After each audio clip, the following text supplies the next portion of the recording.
Sir नेमकं आता हे काय बिबट्या आहे का काय काय सांगावं लागेल शेतकऱ्याला? बिबट्या धरून चला, बिबट्या आहे या शिवारामध्ये, बिबट्या आहे या शिवारामध्ये. आहे बिबट्या आहे. पण पण बिबट्या बिबट्याचं प्रकरण हे खायचं, मुंडकं फोडून खात नाही बिबट्या. बिबट्या मुंडकं फोडून खात नाही. पण आता इकडल्या सगळं शेतकऱ्यामध्ये समरण झालं, नेमकं तुम्ही शेतकऱ्याला काय सांगणार आता इथं? बिबट्याच आहे म्हणून सांगावं लागेल. मग शेतकऱ्याची तुम्ही मदत कशी करणार? इकडे शेतकऱ्याच्या आता प्रत्येक असं हे शेती आहे इथं, कापूस येते, तर नेमकं तुम्ही काय, तुम्ही शेतकऱ्यासाठी काय हे करणार आता? मदत काय करणार? दिसला असला समजा तर पिंजरा फिर लावू शकतो आम्ही. आता पिंजरा सध्या उडी कुत्री लावले. पण काल इथं पिंजरा उडी कुत्रीला लावावी.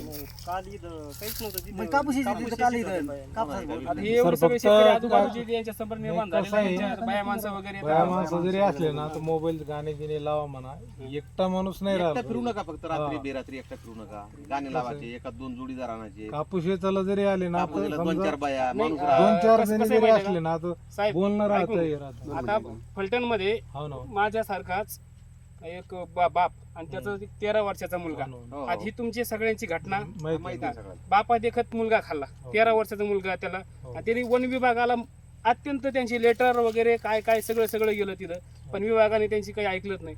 आता माझी शेतकऱ्याकडून तुम्हाला विनंती आहे बाबा, फलटण सारखी घटना आमच्या वडी काळ्या किंवा पिटोरी शरद गावात घडू नये.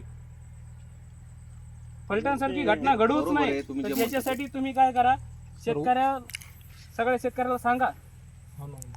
जागृत करा. तुम्ही- जागृत आहे शेतकऱ्याला सगळं माहिती आहे नाही, ना. आता सध्या बिबट्याच आहे, तुम्ही धरून चला तुमच्या नाही. तुमच्या तुम्ही- पद्धतीनं तुम्ही काय करा, तुमच्या बिबट्यानेच पद्धतीनं खाल्ला जे- म्हणून आम्ही तर सावधान सांगू- राहा. आम्ही हो आम्ही सकाळपासून वरिष्ठाला सुरू केलं, सांगतो, केलं. लागलं तर तुम्ही होईल ती मदत शेतकऱ्यांना करा. चालेल. कुत्र्याने जर आवर्जून. खाल्लं असतं तिथं कुत्रे नाही नाही आम्ही नाही म्हणा लागलो, कुत्र नाही म्हणा लागलो. सकाळपासून आता कुत्रंच हे नाही. सकाळपासून हा माणूस गेला इथंच राम आहे. राम झाला, राम राम ते झाला कुत्रं नंतर नाही. मी इकडे आलो पाणी प्यायला न्यायला. सकाळपासून म्हणजे कुत्रं आलंच नाही. कुत्र्याने जर खाल्लेलं असलं तर कुत्रं